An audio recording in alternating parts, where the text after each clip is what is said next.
Welcome back to another explainer. All right, let's just dive right into it. Today, we're tackling a topic that is absolutely critical and honestly evolving at lightning speed for anyone navigating the academic world right now. We're talking about the responsible use of AI in PhD research. Specifically, we're going to unpack the comprehensive ETF Leuven PhD AI policy. It really is a fascinating blueprint for how we maintain our academic integrity in an age where artificial intelligence is literally just a click away. To set the stage here, I want you to consider this profoundly true quote straight from our source documents case study. First, we shape our tools, but then our tools shape us. It perfectly captures the kind of reflective tone we need today. We are stepping into this completely unprecedented era, a collaborative landscape where humans and increasingly superintelligent AI are working side by side. So the real question isn't whether we're going to use these tools, it's how these tools will ultimately shape our actual skills, our integrity, and frankly, the entire future of research itself. So here's our structural roadmap for today. Section 1, the new academic reality. Section 2, upskilling versus deskilling. Section 3, defining ethical boundaries. Section 4, bulletproof record keeping. And finally, Section 5, the 5 golden rules. All right, Section 1, the new academic reality, surviving the 2030 rule. Keep in mind, this policy isn't just some theoretical fluff, it's a super urgent, living document built for a fast-changing environment.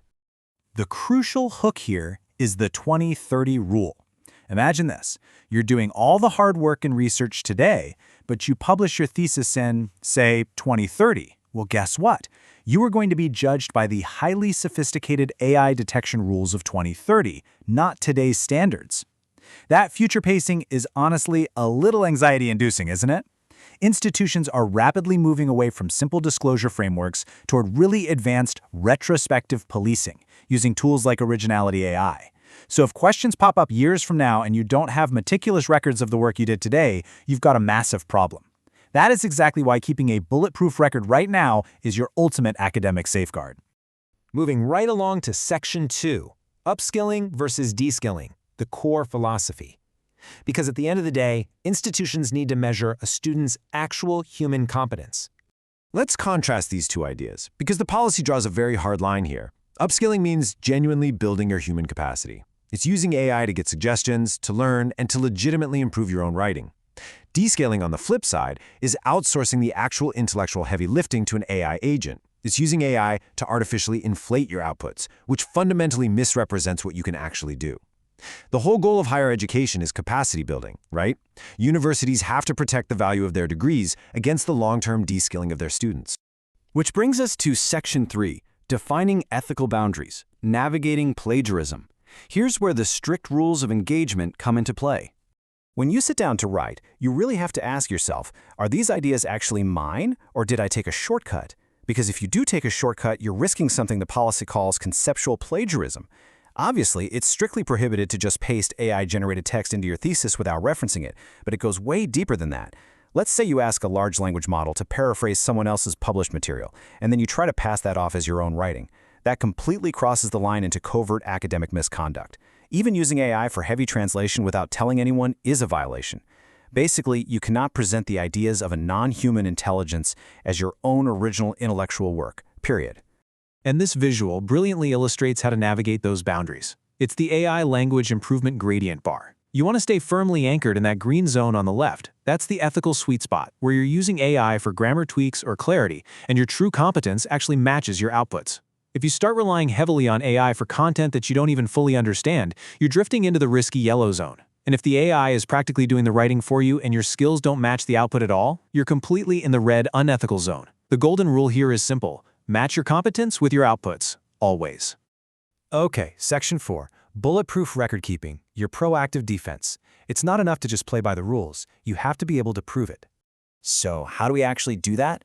You need to leave what we call forensic breadcrumbs. It comes down to a highly pragmatic 3-step workflow that students need to adopt right away. Step 1, logically organize your work. Step 2, save every single AI exchange, meaning your prompts and the AI's responses. Step 3, constantly save redactional versions of your thesis with timestamps as you work. Now, what's really interesting here is what this looks like in practice. It requires a totally forensic folder structure. Say you're writing subheading 1.1. You literally create a specific folder just for the AI edits related to that one section. You want to take time-stamped screenshots of your prompts and religiously use MS Word track changes to capture every single edit and layer. Why? Because if a disciplinary committee or a publisher ever audits your work, you can point directly to this perfectly transparent history of your writing journey. The policy actually recommends taking it one step further by maintaining a full thesis workflow record log. Just look at the level of detail required here. You log the date, the specific chapter section, the exact tool you used, like ChatGPT-5, your exact prompt, the AI's literal answer, and then, most importantly, your final human edits. This table is essentially your armor. During an audit, it proves without a shadow of a doubt that you were actively engaged and that the final production was human. So, what's the big takeaway for this section? Leave forensic breadcrumbs. Documenting your process builds trust. Exercising this kind of due diligence and erring on the side of caution isn't just annoying bureaucratic red tape. It proactively protects you, your co-authors, and your institution from any future allegations of misconduct. Your credibility tomorrow literally depends on your record keeping today. All right, Section 5, the 5 Golden Rules and Institutional Disclosure. Let's boil all these complex guidelines down into a really memorable framework. The policy authors actually used an AI tool, Perplexity, to generate this visual. It takes all those complex ethical boundaries and anchors them into 5 distinct ideas that you can quite literally count on one hand. It's honestly a pretty great example of using AI to aid in conceptual understanding.